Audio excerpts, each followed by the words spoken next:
All right, guys, this is your host, William Avalos, and you are listening to The Live Experience. And my special guest I have today is Caleb Nottingham. Caleb. He's been a friend of mine for a couple years. We do a lot of production stuff here at the church. Right now, we are in our home church. Well, technically, not our home church. We sold it, and we are now in the process of building multiple facilities. Yep. We got a big piece of land. I'm not sure how many acres that is. About 8 acres. 8 acres. We're going to be doing big things on that land, maybe about 10 minutes away from this facility. But let's go ahead and talk production. We're going to be talking a little bit about cameras, a little bit of stuff production that we do here at the church. So let's go ahead and get into it. All right, Caleb, so go ahead and tell me, man, a little bit about your background and how you started getting into cameras and then your little flow and Final Cut and things like that. Yeah, absolutely. So I felt a calling. I've felt a calling, actually, to get into production for a long time. I've always walked into churches and been just awestruck by the big video cameras and the lighting rigs and the big drum sets and everything. I'm like, man, this is so cool. I want to be a part of this. But, I was always so anxious. So production was a great place to start. That was kind of low key and everything. And so a spot opened up here at the church a couple of years ago, and the person that was doing production didn't know a whole lot about it. And so as soon as she left, that spot opened up, and I just felt led to step in. And as soon as I stepped into that, man, God just took that and ran with it. I feel like I've learned so much. I went from using iMovie and Windows Movie Maker, bought a Mac, started using Final Cut Pro. I pretty much taught myself everything I know myself and Professor YouTube, but man, it was amazing. Yeah. And, yeah. Man, ever since, man, just been going up from here. I've been doing a bunch of video projects separately, a little bit of sound mixing. So man, it's been a journey. It's been awesome. And how many years have you been doing that? So I've been doing this now for about, I want to say 2.5, not even 2.5 years. About 2 years. I started in winter of 2021. Winter of 2021. Dude, I've seen some of your work, and it's like really good. Like, for some reason, Man, stop lying. yeah, man, I've seen some of your work. Dope production. I love how you make us feel like we're actually in the video, like we're actually there. Absolutely. I love that content. Just watching it. I love the quality, man. Your quality is great. What camera do you mainly use? So that was actually one of the biggest things getting into production that, if you're going to do video, you want to have a good video camera. And so here at the church, actually, when we started live streaming just a few years ago, we started with some professional camcorders. I've actually got it right here. Got an XA11 right here by Canon, and it's got just a wireless transmitter on top. And, this is a fantastic camera, but it doesn't give you that nice shallow depth of field, that nice clarity that for example, some DSLR or mirrorless cameras give. And so in searching for a camera, I wanted a good camera with some good autofocus, like good sharpness. Colors are super important. I wanted the nice cinematic look to be able to tell my stories through. And so I ended up landing on the Sony a6400. It's a fantastic camera, but I'm actually looking at switching back to the Canon ecosystem and going maybe the Canon R7, just because Canon's color science can't be beat. It's amazing. Right, I get it. And now that we are moving to different places with the new facility we have coming through, what are you looking for in that bit in particular? Is there any camera specifically, any lens specifically? Right. So, having our volunteers, they're volunteers, so they're not paid professionals. And so having something that's ergonomical, that's easy to use, that isn't super bulky and heavy. I want to go back to my childish days and I want to have like a big cinema camera, but that's just not feasible. You can't have volunteers lugging around these 10, 20-pound cameras. It's just not feasible.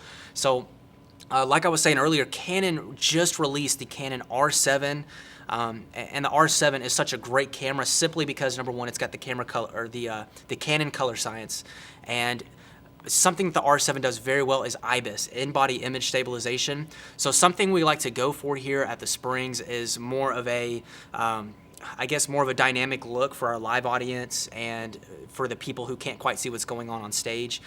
We want the image to be moving. We don't want the fly on the wall look. We want the image to stay dynamic. Right, yeah. And so what this IBIS is going to do is allow our volunteers to go more handheld and get those nice handheld shots without a whole bunch of the jitter and the shake that is very undesirable.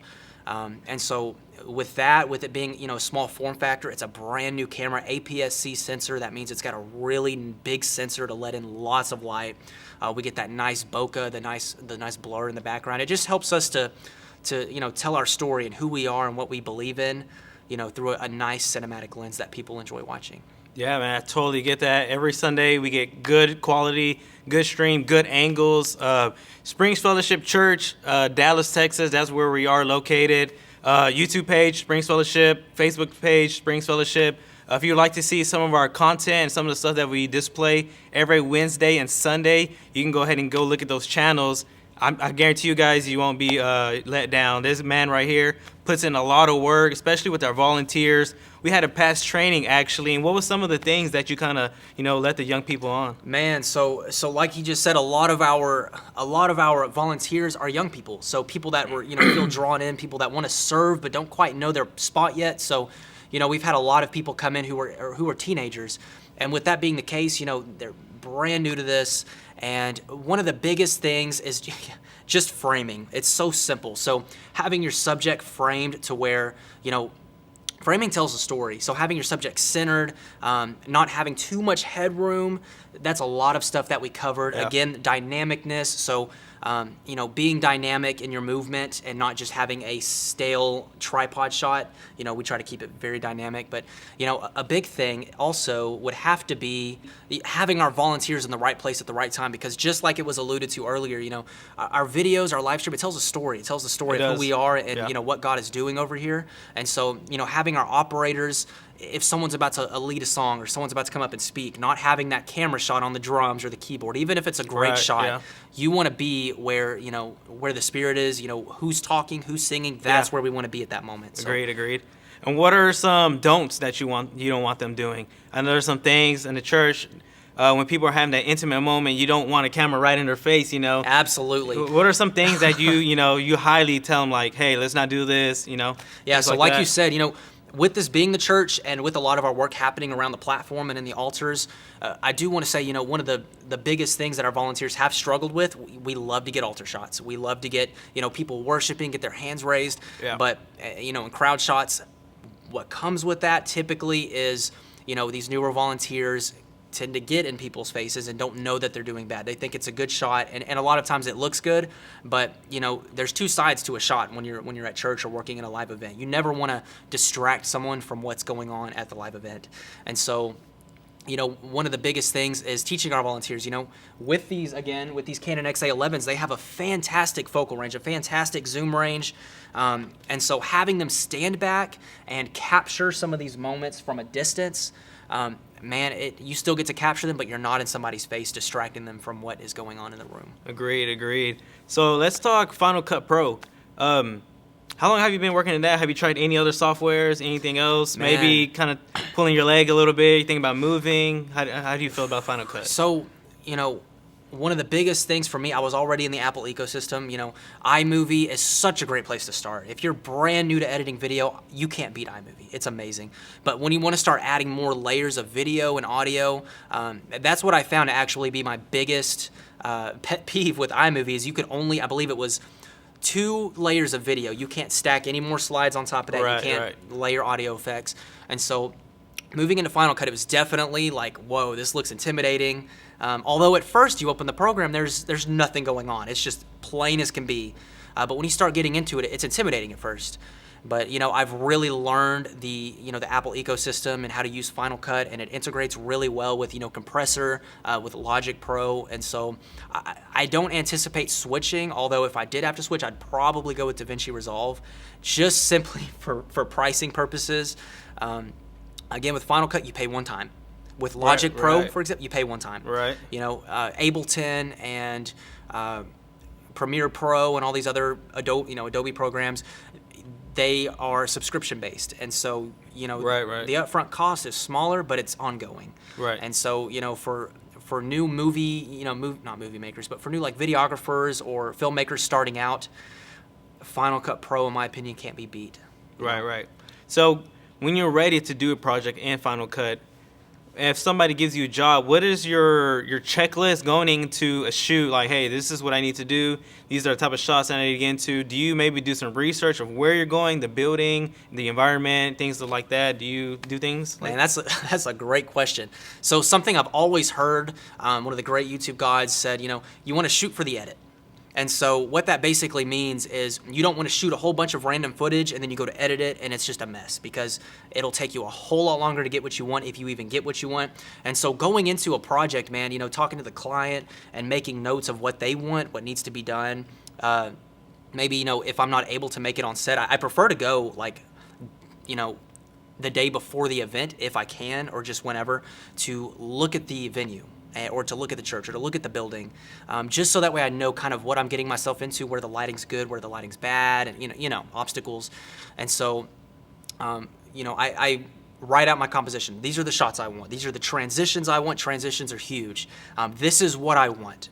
And so, and this is what the building looks like, and this is the event that's going on. How can I structure my shots to get that? And so, you know, just really envisioning it, taking some time to write down the ideas of the shots, watching some YouTube videos, doing some research, you know, it helps tremendously. So Yeah. All right, so now in Final Cut, what is your typical workflow from actual getting the footage, hooking it into your computer, importing, and then final steps, exporting, what type of quality you want, and things like that? What is your typical flow, and how long do you usually spend on a project? Right. So let me go ahead and start with that first question. Let me address that. So as far as how long I spend on a project, it depends. It totally depends. I could be working on, you know, a project that's got maybe 20 minutes of footage. And let me go back to that last point really quick. If you have well shot footage, well planned out footage, you shot for the edit, you anticipated the shots you were gonna get, editing is so much easier, so much faster. It's amazing. But I wanna say, you know, it really all goes back to that. But I've spent anywhere from, you know, 20 minutes on an hour-long video, all the way up to like 10 hours on a 2-minute long video. 10 hours, wow. And so, man, it's crazy. If you're shooting like a really graphics intensive promotional or something for somebody, it gets wild. The editing can become very, very intense. And so definitely it depends. It depends on the project. It depends on your skill level. And so going back to my typical flow, this is actually a really good question. I don't necessarily have a typical flow per se. I wouldn't say it's very professional, but I typically just take the SD card out of my camera or my recording device, and I put it directly into the computer. And I like to save my videos with the name that, you know, it may not really make sense to the client. It doesn't have to, because it's me. But for example, I shot a baby's first birthday, and so, you know, maybe I'll title some things Opening Presents 1, Opening Presents 2, or you know, they did a time capsule. So, you know, Capsule 1, Capsule 2, Capsule 3. It just helps me to organize all the footage, and from there I can go into each section and I can drag stuff where I want. I can omit stuff if I don't want to keep it. So I'm not very advanced with my importing process. As far as exporting, it depends. If I have a really large file, typically, if the client's okay with it, I prefer to keep it full HD, 1080p. But if the file's smaller and 4K is really required or asked, I go 4K. I'd never go above 4K though, at least not right now. Wow. All right, Sunday morning, you're waking up, getting ready to come to church. What are you telling the team to get ready for? Man, so, you know, here, you know, going to church, we go to a very spirit-filled church, and so just telling the team, you know, let God move, and, you know, let the people who are on the other side of that lens see what God is doing in the room. And so, you know, the biggest thing is just having our operators, again, not in people's faces, but capturing those beautiful moments that's happening. You know, same goes with events. You know, you want to capture what's going on during that event, so that way people 20 years from then, or people watching the live broadcast, can see what's going on. So I just, you know, simply let them know, you know, do everything you do here unto God, and capture every moment that you can. Do it with a good heart, a good spirit. Right. Yeah. So. Yeah. And here recently we had the addition of comms. How have those been working out? Absolutely. So we actually just upgraded from these horrible little walkie-talkies with some wonky earpieces to the Hollyland, I want to say, Cosmo C1 intercom system. And so with that, man, we actually have little headsets now, and you have the little microphone that swings down. Communication's key. If you're going to lead a production team, if you're going to be the producer or the switcher for a production team, you have to be able to communicate with your operators.